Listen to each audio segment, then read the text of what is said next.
नमस्कार मंडळी, स्वागत आहे तुमचं आपल्या नवीन ब्लॉगमध्ये। आजच्या ब्लॉगची सुरुवात होते आपल्या शेतातल्या रस्त्यावरून। सतत पडणाऱ्या पावसामुळे रस्त्यावरून वाहणारं पाणी दिसतंय आणि या सगळ्यातून आपल्याला दररोज जाणं येणं करावं लागतंय। शेतात आल्यानंतर आपण पहिलं काम केलं म्हणजे आपण काढलेली धार। त्यानंतर आपल्याला जायचं होतं गावाकडे।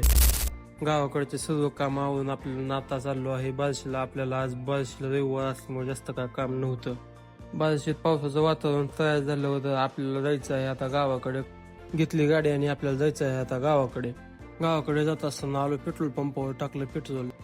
गावाकडे आल्यानंतर थेट आलो आपण शेतात। सततच्या पावसामुळे सोयाबीन पिकाचं मोठं नुकसान झाले आहे।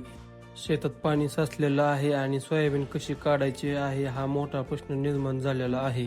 सायंकाळी पुन्हा एकदा काढली आपण धार आणि मग निघालो आपण गावाकडे। गावात पोहोचल्यानंतर आलो आपण देवीच्या मंदिरात। मंदिरात चालू होते ज्योत पेटवायचे काम।